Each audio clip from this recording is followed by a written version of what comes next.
Hi, this is Alan Chartock, and I'm absolutely delighted to be in conversation today with the Dean of Albany Medical College, Vincent Verdile, M.D. Dr. Verdile officially retires at the end of this year, but he'll remain at the medical center as Dean Emeritus.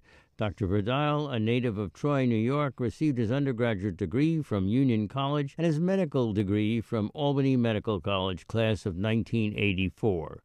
We'll talk with Dr. Vincent Verdile about all of this and much more. But first, welcome Dr. Vincent Verdile.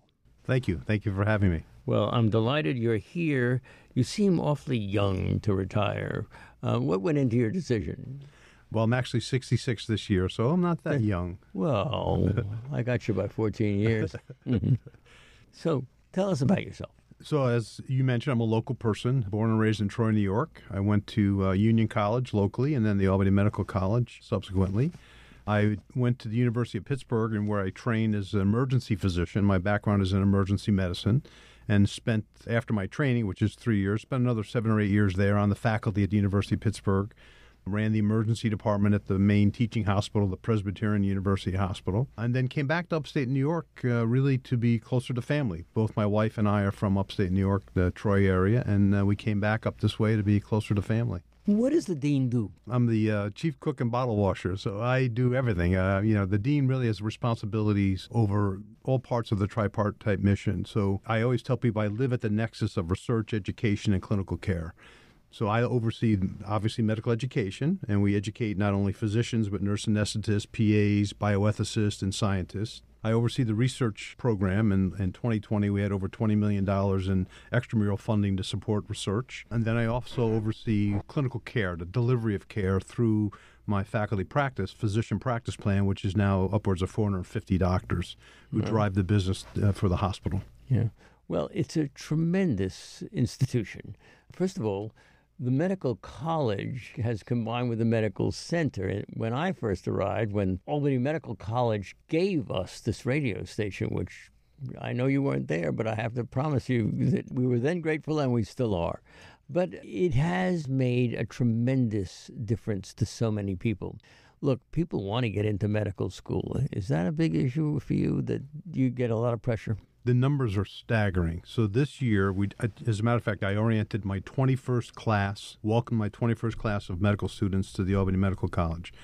The candidate pool was 14,000 applications. Wow. We interviewed about 800, and we accepted 100 through that open pool. And we take about 40 students through our combined degree programs with Union, RPI, and Siena. So these are students that identify themselves as high school students that they want to become a physician, and they can enroll in RPI, Union, or Siena and be guaranteed admission to Albany Medical College. So incredibly robust applicant pool. So why do people want to be doctors? Some people said it's the Fauci effect. But in fact, we've had increasing numbers of applicants over the last 15 or 20 years. When I first got in the dean's office, it was probably about 6,000 applicants for the same number of positions. So I think it's still a very noble profession. I think it's a career that's worth living. And students that are in undergraduate programs see this as a great opportunity for themselves and their future. How's it changed? I mean, I can remember, I'm old, I can remember living on 96th Street. The doc would come with his black bag. That doesn't happen anymore.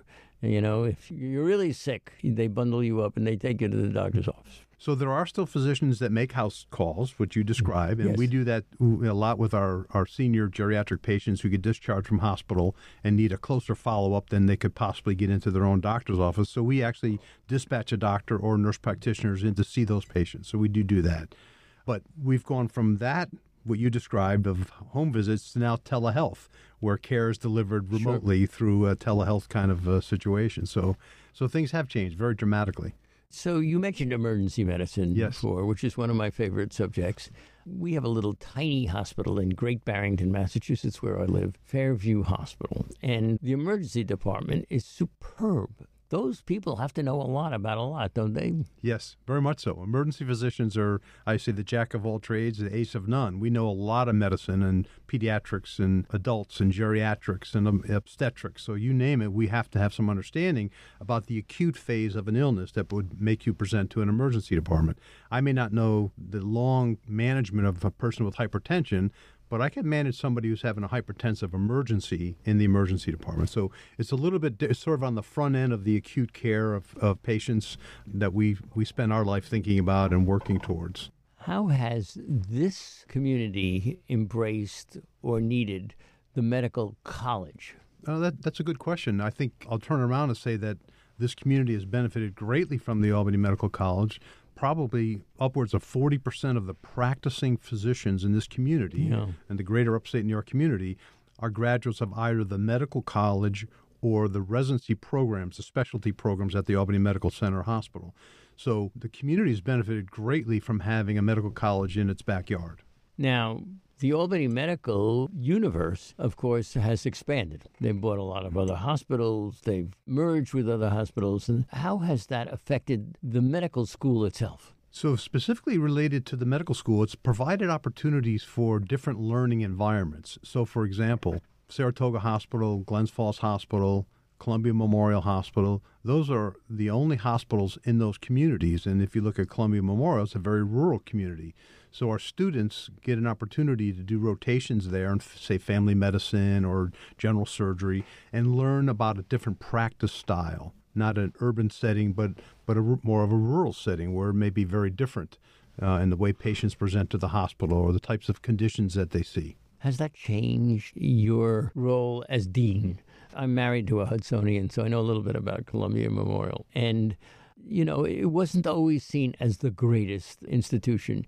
But now with Albany Med as a partner, it seems to me things have improved. Am I wrong? It is our feeling and our philosophy that the care delivered of any of our affiliates will be as good as the care that's delivered at the Albany Medical Center main campus. Is that right? Up to the extent of their capabilities. So you we're not swear to that? So we're not going to do open heart surgery at Columbia Memorial, but the cardiology group at Columbia Memorial, for the conditions that they treat, should be as high as quality as possible and consistent with the quality of care that we provide at Albany Med. So we are seeing as we move forward with this, and this relationship is new with our affiliates, it's only been a few years, that our physicians integrate with their physicians. So it helps on two fronts. One, it helps with the referral of patients back and forth between and among the hospitals. So a patient ends up at Glens Falls that needs something at Albany Med, they know who to call and how that relationship is. And then our physicians can then impart some of their wisdom and understanding about the care and treatment of patients that are staying at those hospitals. So it's a mutually beneficial relationship, and I think it's a win-win for the patients. Have you ever had to throw a student out of the college? Yes. Can you tell us a little without getting yourself into trouble? So we bend over backwards in order to retain our students. We spend a lot of time and energy in recruiting them and making sure we have the right fit for the Albany Medical College. But sometimes students deviate in their honesty as it pertains to either test taking or interacting with patients. And so those students are dismissed. They can appeal the dismissal. We have an honor committee that's run by the students for the students. So if a student is caught cheating, let's use cheating as an example, that student will be brought before the student honor committee. Interesting. And that honor committee will determine if it's a material breach or material cheat, and then make a recommendation to the dean's group about whether or not the student should be sustained in school or be dismissed. And if they're sustained, and that's fine. It's a sealed record, so to speak. It doesn't tarnish that person's going forward. If they are dismissed, then the student can still appeal that up until an appeal all the way to my office where I would hear the appeal.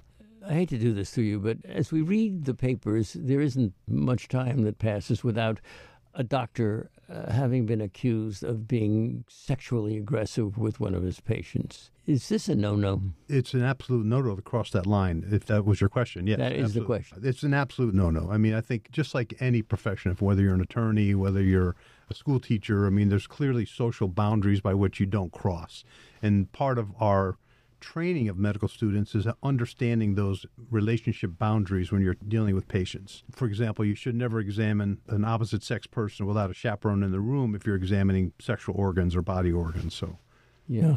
Have you ever had to face such a situation where somebody's been accused of violating that?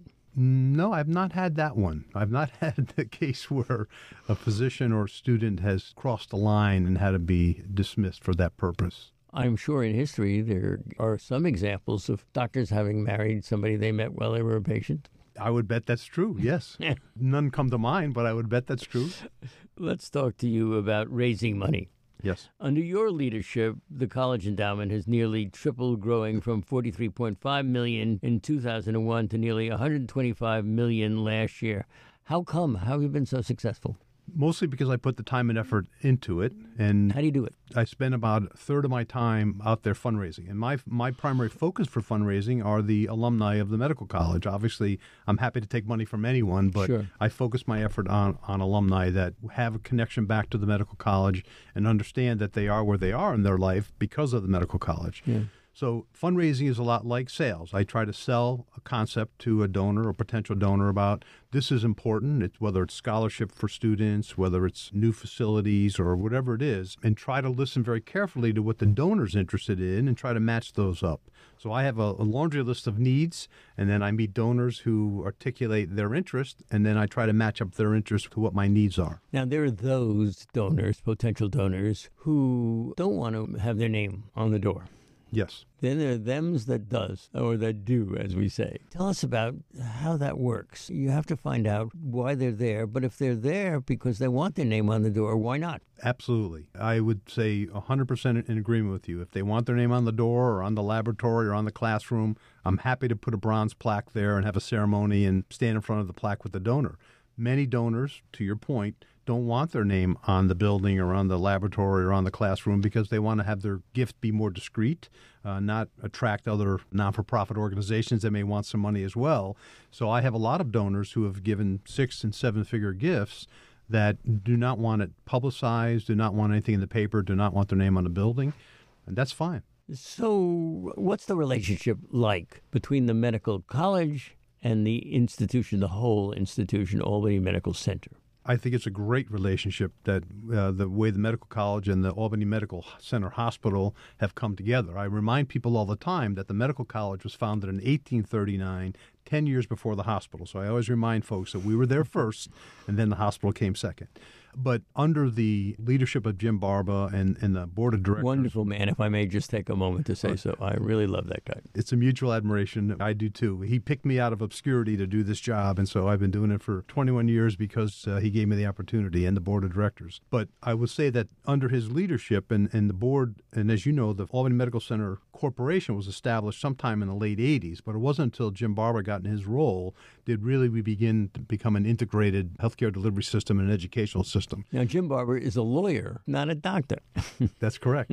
So what do you make of that? Well, I think in many, many institutions around the country, leaders of academic health science centers are not physicians. They can be lawyers. The person that runs the University of Pittsburgh Medical Center is a psychologist. So not surprising that a lawyer, it's really about leading people, managing people, holding people accountable. And Jim was a master at doing that. Are there things that you'd like to see the medical college doing that it can't do because of lack of funds? There's nothing that we are not doing. There may be things we could do more of, and I'll give you an example, something like interprofessional education.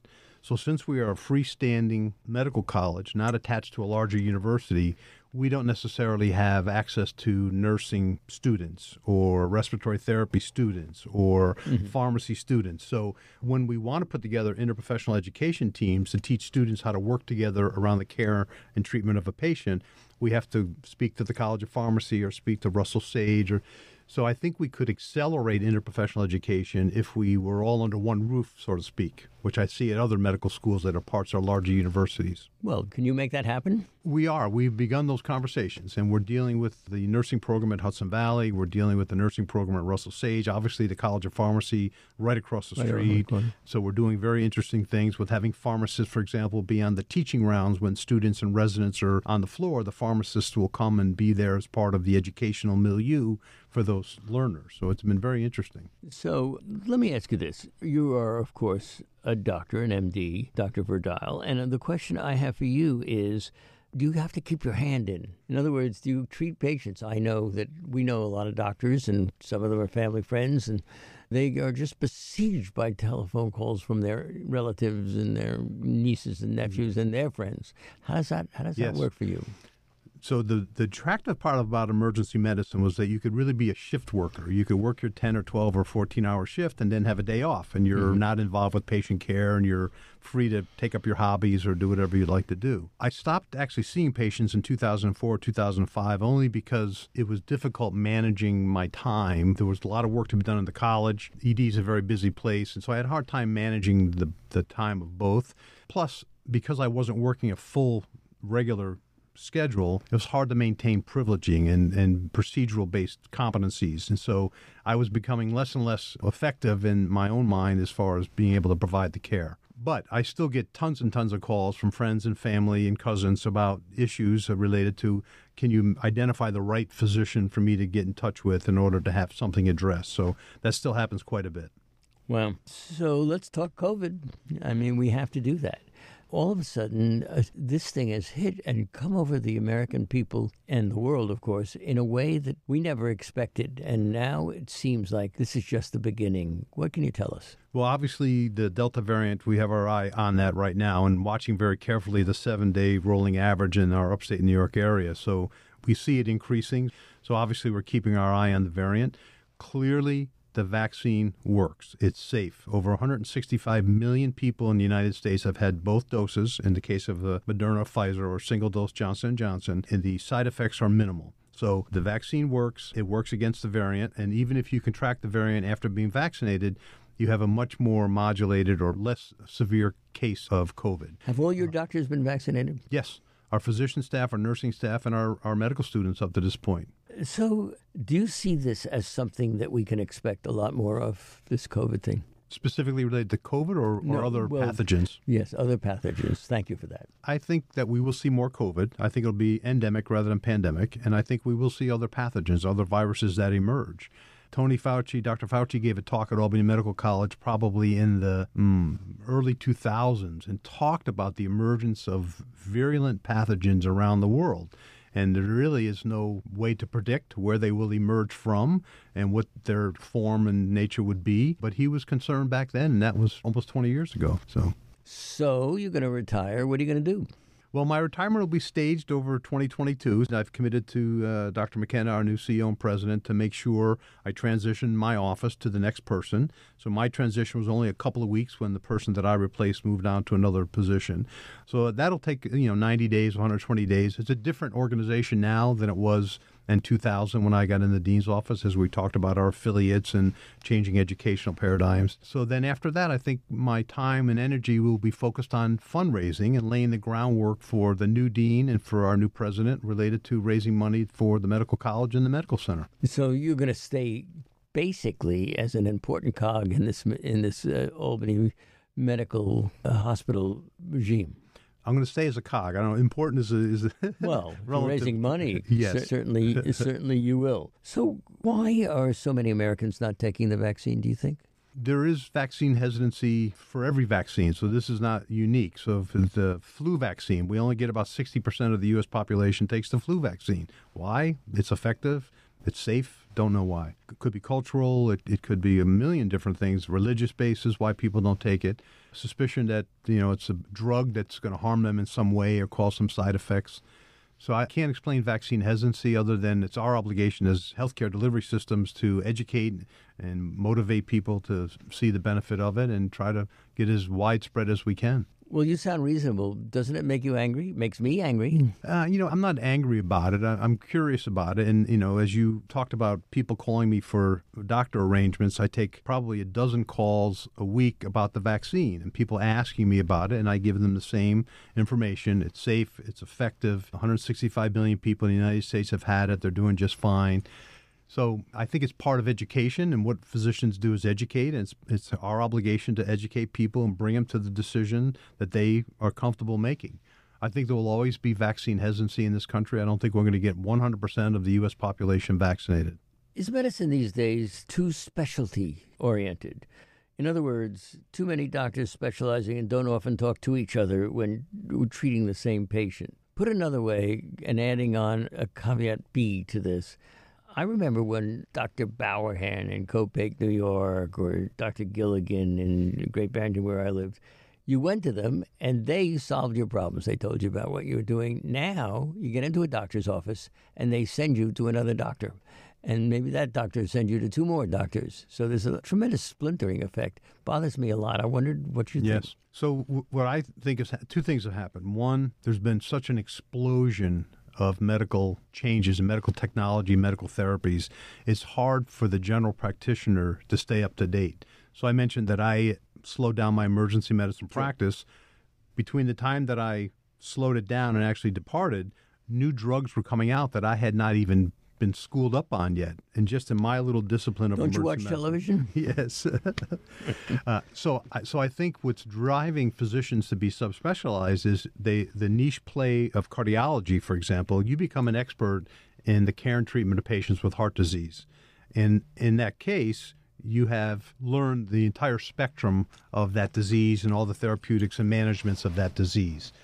I think the other thing that's driving people is the fact that there is malpractice issues that are happening. And I think, we as physicians are very cautious. And so what you describe is what I hear often, that someone say, well, I thought the patient had X, Y, or Z, but I referred them to an Xologist because I wasn't confident that that was a diagnosis. And I don't want to miss a diagnosis because this has been my patient for 20 years or for 10 years or whatever.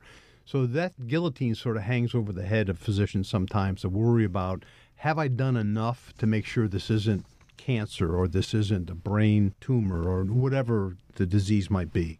We're talking to Dr. Vincent Verdile, Dean of the Albany Medical College.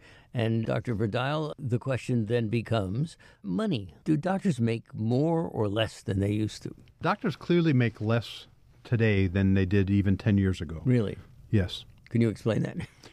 Sure. I think we are moving to value-based payment systems, performance-based compensation. So it's no longer going to be a simple fee-for-service kind of transaction where you see a patient and you drop a bill for the care and treatment of that patient. Now it'll be in the context of the patient's wellness, addressing the social determinants of health and disease. So it's a much broader portfolio of what the physician has to worry about. And the payment schema are now stretched across that spectrum rather than simply the doctor-patient transaction that occurs. So, for example, are you as a primary care doctor making sure your patients get all their mammograms or colonoscopies or their PSAs for prostate cancer, et cetera, et cetera. So the payers, the insurance companies, are understanding that the acute care episode is a very expensive episode of care when you end up as a hospitalized patient. They're trying to make us look upstream, us as a healthcare industry, look upstream and make sure we're doing all we can for patients in prevention of what could be their acute care illness. So, of course, everybody's talking about the idea that we might have some kind of universal health care in the United States eventually. You see that coming? I do see that coming. And as an emergency physician, I welcome it. I think it's the right thing to do. Do you sense that your colleagues are a little afraid of it, or that some of them are? I think some of them are, yeah. I don't think it's a universally accepted notion by all physicians because many practicing physicians today are still in a fee-for-service mentality that I see a patient, I get paid for a patient encounter. So, you're a dean. Obviously, you see these docs. They're coming up. Come on. It used to be that a lot of doctors thought that this was the land of milk and honey. If you went there, you're going to make a lot of money, and their parents thought that. And medical school was extremely expensive, and so they did it. Has that changed? Medical school is still extremely expensive. How much? We're about $60,000 a year for our students, plus their living expenses, and of course, that doesn't sound like that much when you consider what some of the private colleges are getting. But those amounts, Dr. Verdile, they don't pay for the medical school. You need more than what the students are coming up with, yes? Yes. So our students graduate with, on average, about $215,000 of debt. So when they graduate, they've taken on loans in order to finish their medical education. Their parents aren't paying for it? In some cases, they are. Yeah, in some cases they are. In some cases, they're helping to the best that they could. So I tried to get to this before, but I want to ask again, is there too much specialty now? In other words, too many doctors who specialize and don't often talk to each other when treating the same patient? So there are two parts to that. So I think there are less and less people going into primary care, primary pediatrics, and primary family medicine because it's hard work. You see a lot of patients, they're very complicated. So primary care is a hard career to follow. And it doesn't pay as well, right? It does not pay as well as the person who does brain surgery. Mm-hmm. But the person who does brain surgery is trained for 6 or 7 years after medical school, and the family medicine person is trained for 3 years. So it's a different scale of learning and training. Part of the lack of communication or insufficient communication has a lot to do with the electronic health record. So we've been talking about electronic health record in this country for 20 years. But yet, you could see a patient at Saratoga or Columbia, and their record systems are different than Albany Medical Center. So if I'm going to refer you to a patient at Saratoga Hospital, he or she has no access to your records unless you carry them and bring them to see them. Now, one of our initiatives as part of our affiliation with our other hospitals is to create one platform so that patients can move seamlessly, their information can move seamlessly between and among the institutions, to your point. So Is that hard? It's expensive. I don't think it'll be hard, but electronic health records are very expensive to install. Let me just follow up on that a little bit. Albany Med has been very aggressive about these affiliations with other medical institutions. St. Peter's is the big, at least is thought to be the big competitor, although I don't see it that way. So you say you want the same paper trail in each of these places. Has that been a difficult move?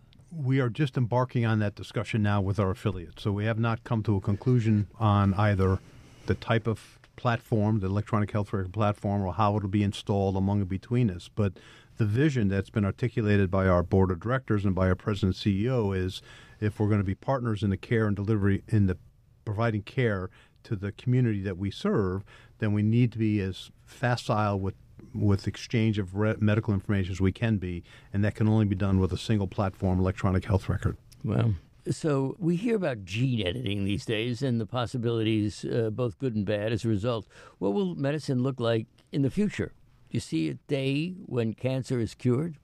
I do see a day when cancer is cured. I look at some of the very interesting things that are going on right now with CAR T-cell therapy, where you take a patient's own T-cells, jazz them up, and make them come back and attack the cancer that's in the patient. So Albany Medical Center has the Albany Prize in Medicine, and 2 years ago we gave it to 3 physicians who developed the CAR T-cell therapies, Jim Allison, Carl June, and Steve Rosenberg. It's very interesting therapy, and I think if we can prevent cancer, that's obviously the ideal, but some patients will still contract cancer because of genetic changes that happen in their body. Some of these new therapies that are coming out there are curative. It's just astounding what's happening. So I'm 80 years old, and my question is, in my lifetime? I think in your lifetime, yes. No kidding. The Times-Union reports that the Ellis Hospital CEO told Schenectady officials that abortions will no longer be performed at the hospital if a merger with St. Peter's goes through. Any comments? I'm not surprised. I think St. Peter's now used to be part of Catholic Health East, is now part of Trinity out of Livonia, Michigan. It's huge. They're a Catholic religious-based organization. When St. Peter's took over the Troy hospital systems, they also did not perform the full range of reproductive services.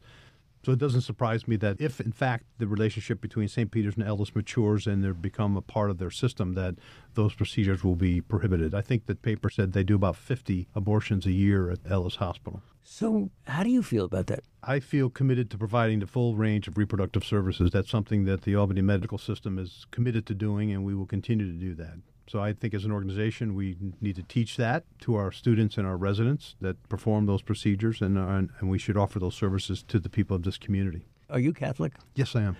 And how do you feel when you see something like, a Catholic institution saying if somebody a patient comes in and needs an abortion or wants an abortion, they get turned away?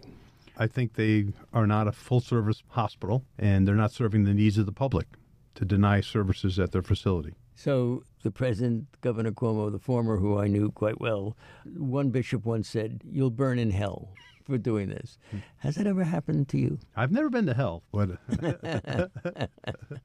I would just say that, we are committed we may be the last full-service hospital in the 25 counties that we serve, but at least us and our affiliates are highly committed to providing a full range of services to our patients. Dr. Verdile, some people have said, that the medical college is a place where everybody gets served. I know that. I've been there a number of times myself. Whereas some of the other hospitals, I don't know how to phrase this, perhaps in the St. Peter's genre, are places that attract middle-class patients.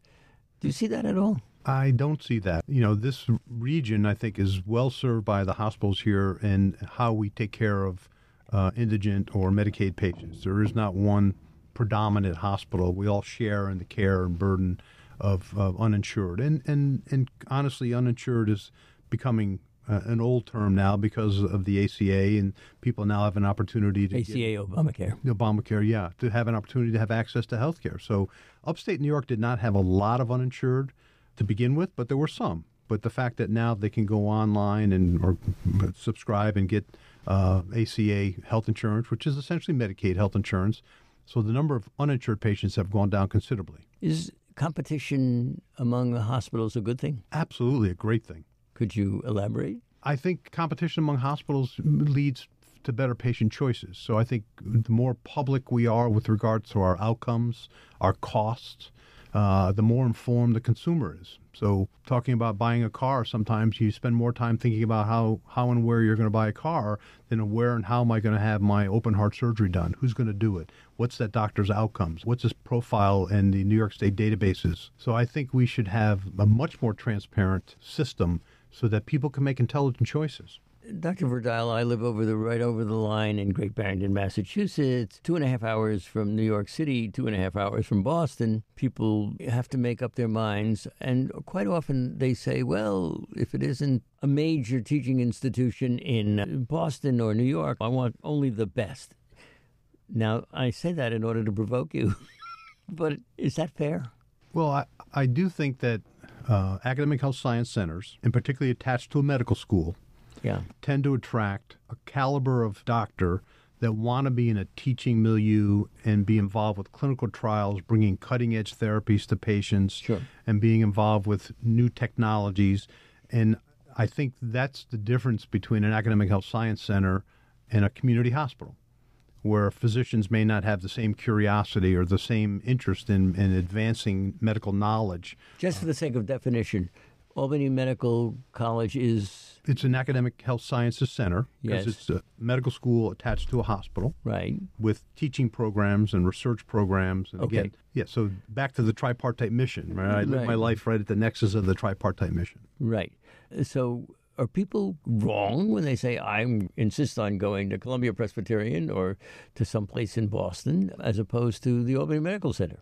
Well, I would say that we are on par with those institutions based on the types of doctors that we've hired over the last 20 years that I've recruited. So we've been very, very strategic to make sure we're recruiting the types of doctors that serve our population in our 25 counties so that we don't have to have people going to Boston or New York. Someone from Ticonderoga maybe doesn't necessarily want to drive to Boston or New York, and we can offer those services at Albany. Now, depending on what disease you have, whatever condition you have, I would always encourage people to get a second opinion. Go to Boston or go to New York or go to Philadelphia and see what those doctors would have to say if our doctors are right or wrong. And you can always have your care at Albany Medical Center. But I would say the Albany Medical Center of today, in 2021, is on par with those teaching hospitals, those academic health science centers in Boston or New York or Philadelphia. So what would you do if you had a disease? Would you stay here or would you go to New York or Boston? I would absolutely stay here. You have to remember, every doctor that works at Albany Med I've recruited. So I know them very well. I know their capabilities. I know their talents. And they would be candid with me. If they said, look, this is something we can't do here because it requires XY gene therapy or requires whatever, then they would be truthful, as they would be with any patient. But my preference would be to stay local so that I don't disrupt my family and my wife and my aunts and uncles that would want to come visit me. Sure. So I've often heard that when a patient comes to the Albany Medical Center, it better not be on a weekend. Is that not true? So I always use the analogy that the Albany Medical Center Hospital is like Las Vegas. We're open 24 hours a day, 7 days a week. You get the same services on a Monday at 9 o'clock in the morning as you will on a Saturday night at 3 o'clock in the morning. Our operating rooms are going. Our ICUs are staffed. It's just, we run 24/7. We're not a Monday through Friday operation.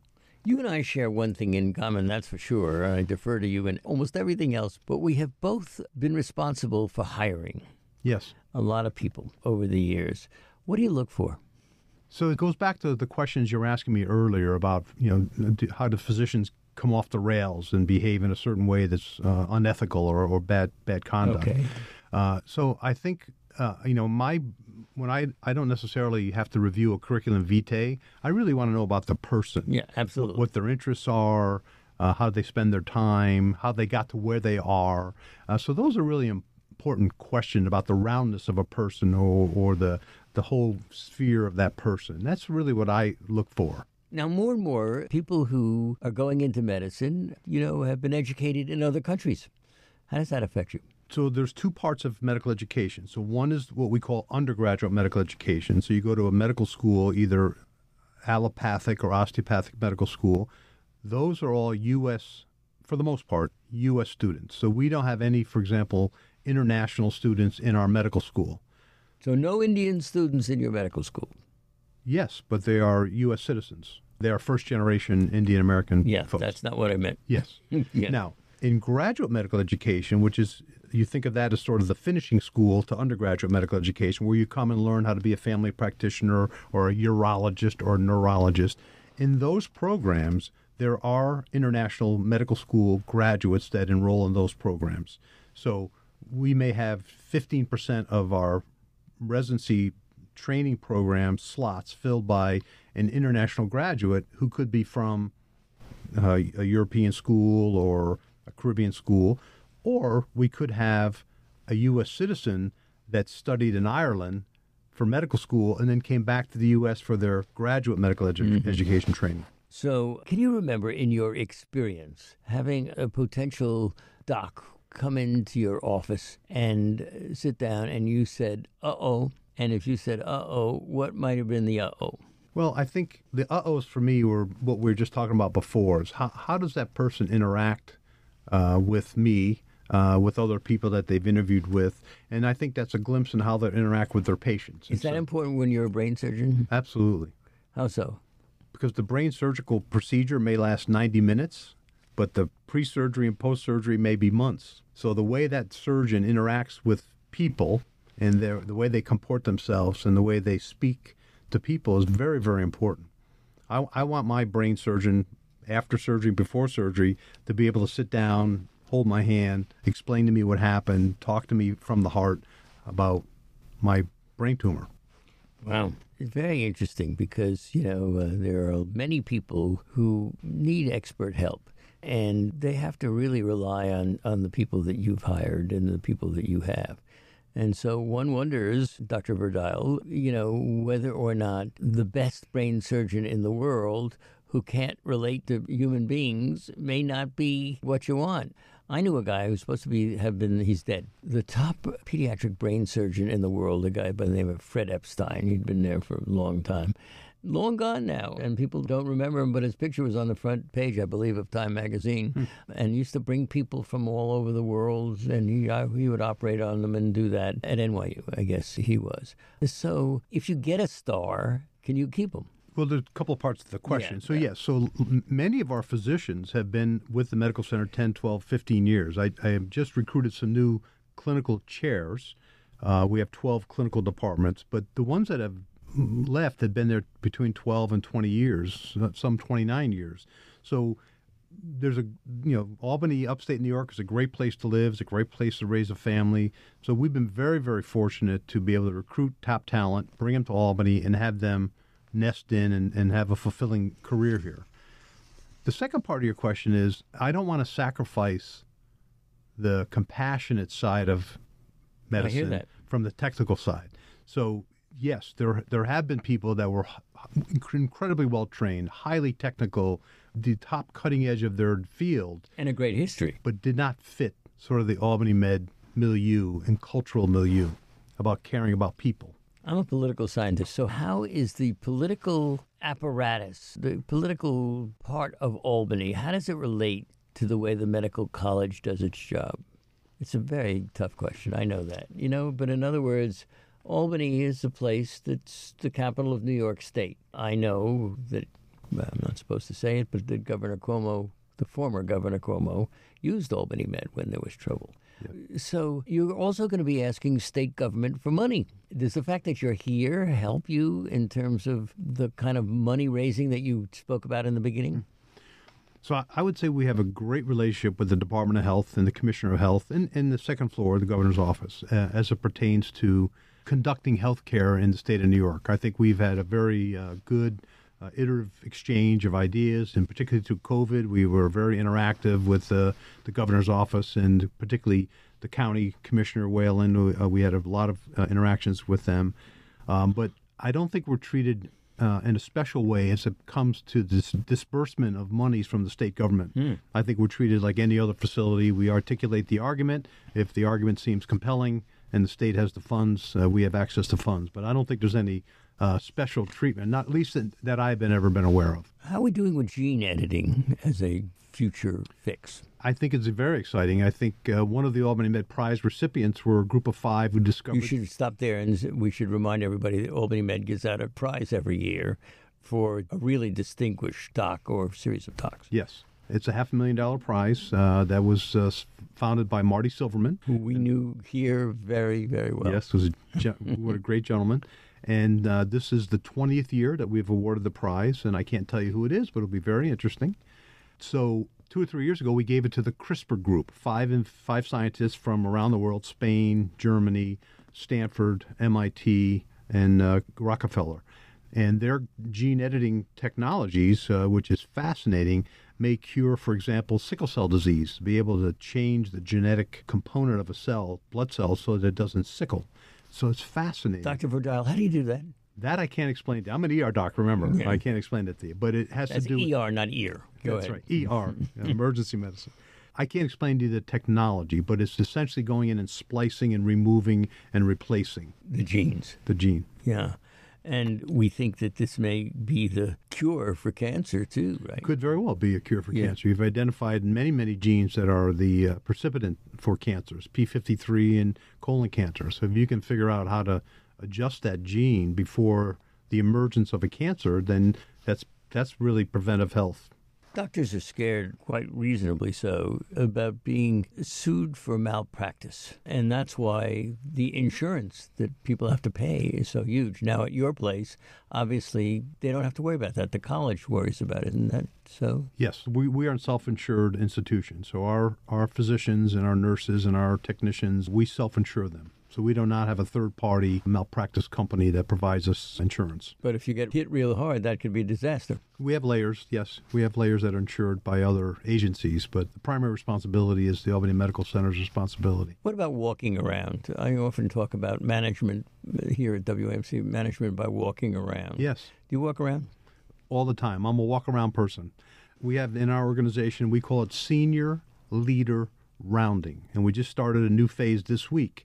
Where each These of are us, like grand rounds. It used to be called, no? No. This is walk around. The senior executives of our organization, we walk around the institution. Each of us have a path. So certain areas that we hit related to our responsibility. So I may go to a physician's clinic. I may go to the emergency department, and I just walk around and talk to the staff and what's going on. What do you need? What's happening today? How's your staffing? How's the patient acuity?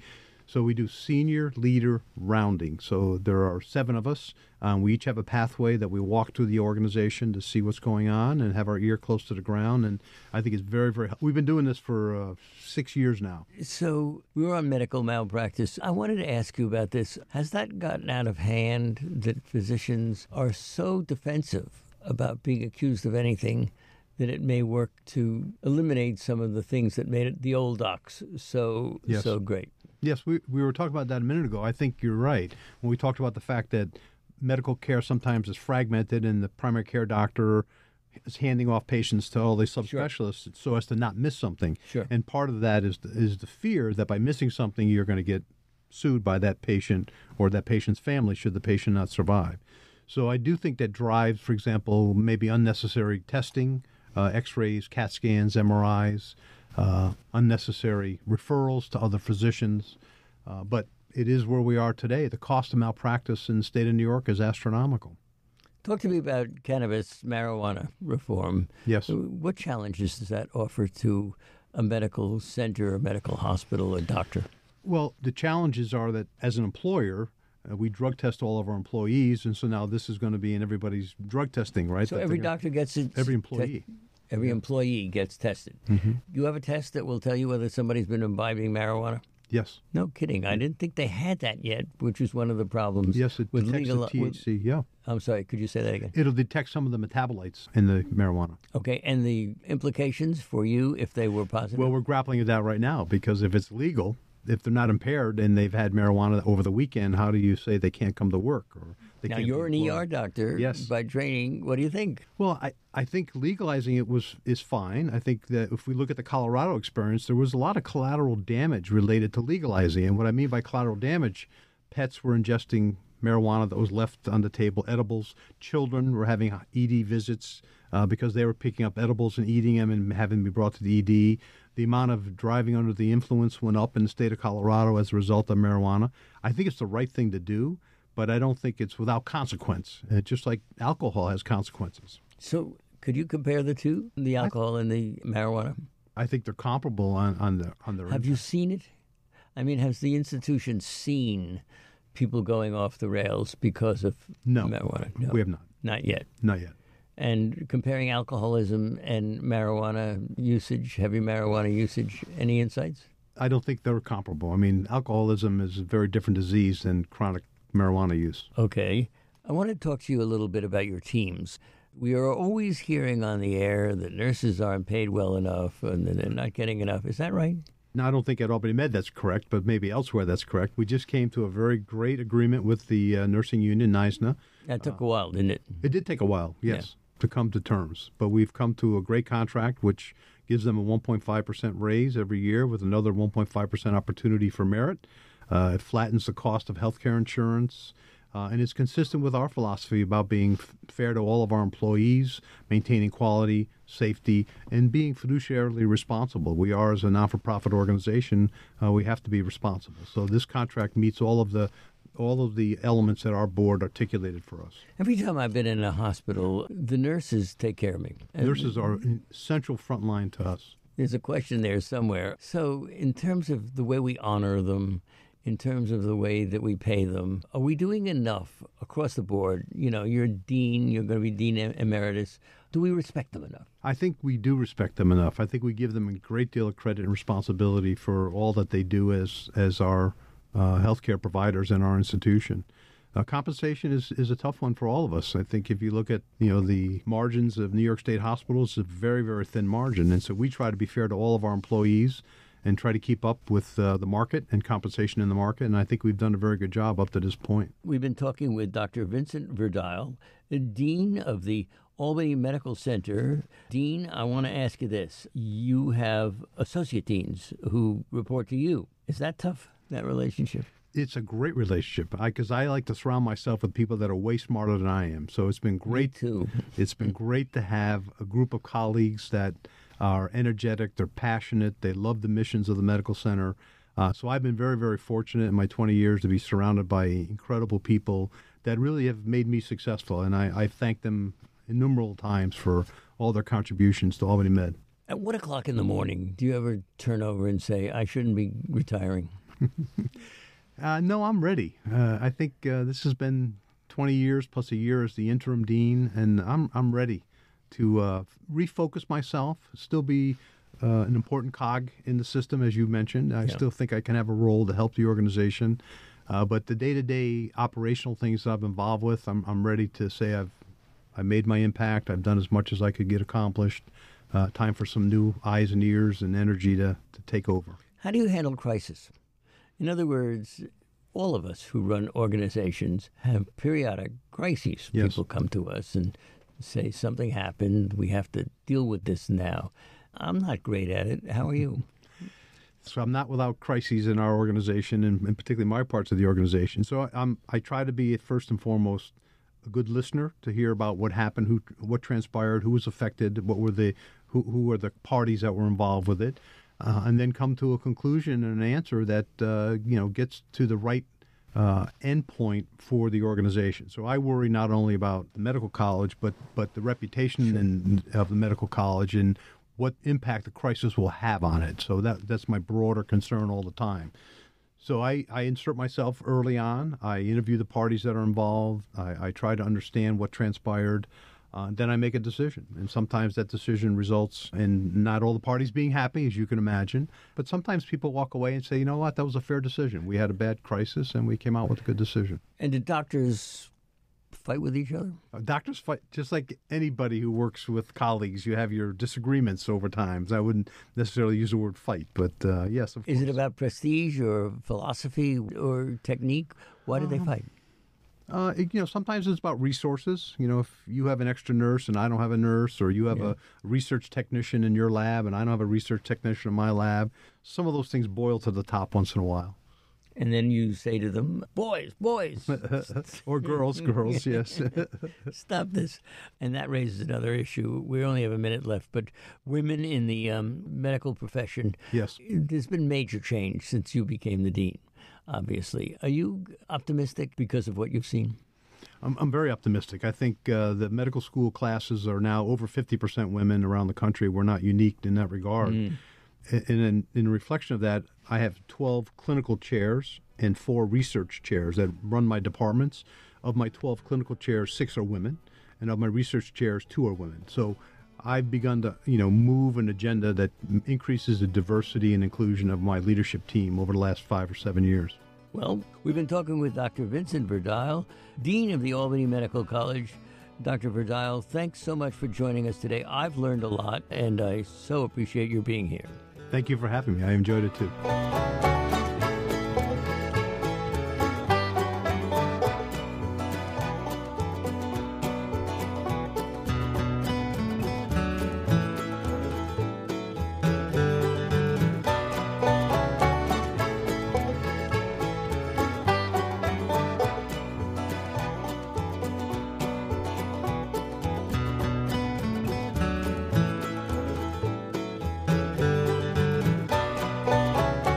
Been listening to Dr. Alan Chartock, President and CEO of WAMC Northeast Public Radio and Professor Emeritus at the University at Albany. For more information on WAMC's In Conversation with Alan series, or to order a physical copy, call 1-800-323-9262 or subscribe to our podcast on iTunes, Stitcher, or on the Google Play Store.